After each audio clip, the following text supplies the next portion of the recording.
Hello everyone, Brandy here from Little Britches, and I'm going to just want to make a quick video to kind of talk through some of the changes for the online sale from the sales you're used to for our longtime sellers. So this is an instance where I think if you've been selling with us for a long time, this may be a rockier transition for you, and so I want to try to make this as smooth as possible. This is all written on our website if you are a reader, but if you are somebody who learns better listening, I wanted to make this available to you. I can also tell you that we will almost certainly be interrupted at some point from children because my kids are remote learning today. 2020, right? So that's what we're working with. Okay, so I'm just going to fly through this real quick. I don't want to take up a lot of your time. Again, this is all available on the website if you want to reference anything or if you would prefer to just read it.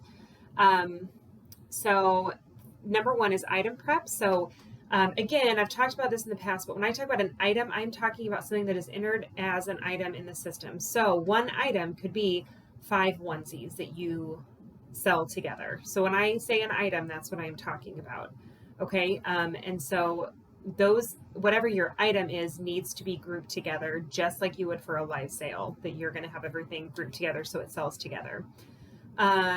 We do prefer that you not use hangers for this sale because they're going to become kind of a tangled mess in boxes. Things are not going to be hung on racks. They're going to be in the boxes that you bring them in. And so if you could avoid hangers, that would be great. If that's your best option for an item, or if you're if it's an item that you prepared for a previous sale that you're bringing, don't worry about pulling them off the hangers. We'll deal with it. But we prefer not using hangers to sale. We do want them together somehow. Now, let me tell you the ideal situation to bind all of your items together or to attach a tag to one item is for everything to be in a Ziploc bag. However, I know that those can get pricey, and I also am a little bit of a hippie at heart, and the idea of all that plastic kind of breaks my heart a little. So if you can think of a better solution, we are open to suggestions. The idea is that it just needs to be something that's going to bind the item together to make it neat and easy for us to go through, because we're going to be touching a lot of pieces, and it needs to be something that we are able to open and inspect easily, so that we can inspect items as we fill orders. So that's why Ziplocs are the best option, but we are totally open. With item prep, quality policy is going to be more strict than ever.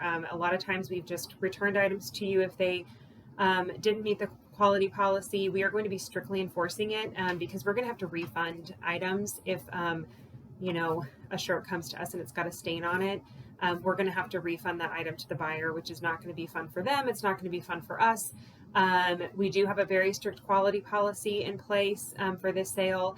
If an item is misrepresented or does not meet our quality policy, meaning no strips, no rips, stains, tears, excessive fading, things like that, the item is going to be refunded to the buyer, which means that you will not get paid for the item, and then you will also be charged a 20% penalty. So please be careful. Make sure you are only bringing your best items. If you have a question on whether or not something's okay, it probably is not, but you're always welcome to check with me and I can give you my kind of judgment call on it. Okay, so that's it for items. So entering items. So you're going to be using the same seller platform. It's going to be transfer different, but that's all on my end. It's not something you're going to have to worry about. Entering items is just going to be a teensy bit different. So the first thing to know is that if you remember, so you have 2 different lines that you enter your description on. That first line is going to be in the selling platform, is going to be bolded. And it's going to be the first thing the buyer sees. So it would be to your advantage to put things like brands. If it's like a certain team or if it's a brand new item, it would be good to put that there so that that's going to catch the buyer's eye. And then the second line can be used to give more description.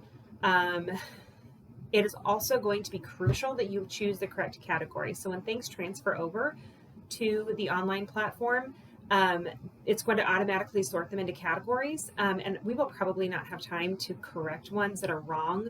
And so it's going to be really important that you enter things correctly into the category. So for example, if you enter a pack and play as a crib, that item is going to show up in the crib category. So if we have a shopper who is searching for a pack and play, goes to the pack and play category, goes to choose their pack and play, they probably won't see your item if they're not also looking in the crib category. So it's super, super important you choose the correct category. Be as specific as you can about choosing the correct category. If you are unsure, of course, go ahead and check with us. We do have the ability to add categories, so if there's kind of something blatant missing that should be added, we are totally open to hearing that.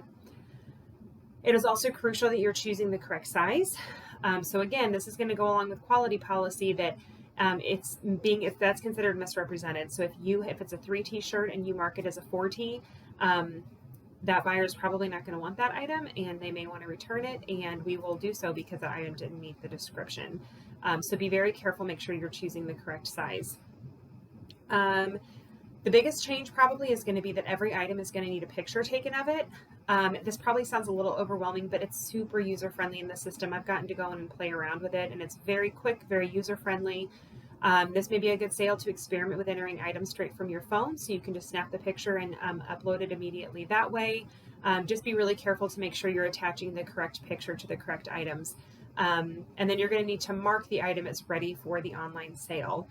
This is most important because if you're activating items from a previous sale, we want to make sure that you are only marking items that are ready for sale that you actually have available for selling.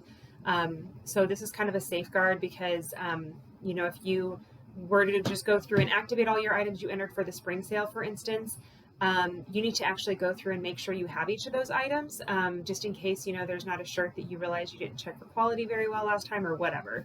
So use that kind of as a marker to check, to tell yourself, okay, yes, this meets the policies for this sale. All right, tagging items, pretty much the same.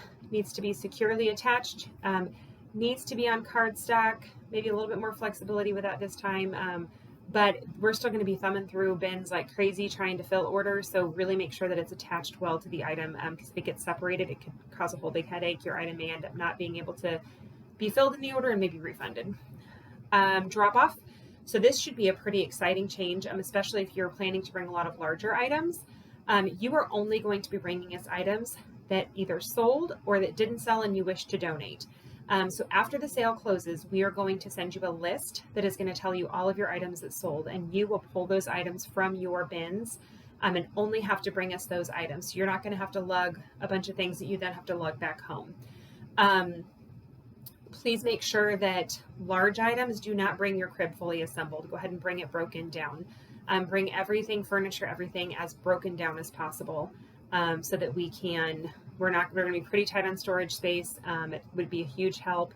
You are also welcome to bring us any items that did not sell that you wish to donate. Now, if you are choosing to donate all of your unsold items, you get kind of a perk. And that is that you will be able to bring us all of your items before the online sale, and then we will take care of pulling the items for you. And so that way you can drop them off. You don't have to think about your items ever again. And then you will just get paid for them. Pickup. There's no pickup for this sale. You are not going to have to pick up any unsold items. So that is super exciting. Okay, getting paid is going to be a little bit different, but not really. So getting paid, you will actually not get paid until after items have been picked up, which is the 25th and 26th, I believe. Check the website, because we want to make sure the seller or that buyers have a chance to look at their items and make sure we aren't going to have to do any refunds. So just be aware of that this process is going to be a little bit more stretched out than you're used to. It's just kind of the nature of the online sale. Okay, so I hope that kind of covers all of your questions. By all means, please let us know if you have any questions, or if there's something you're thinking of that I didn't cover. By all means, please talk to us. This is kind of a learning process for us too, and we want to make sure we do the sale the best we can. And some of you longtime sellers are going to be ones that maybe think of things we have not thought of yet. So don't hesitate to contact us if you have a question. All right, thank you.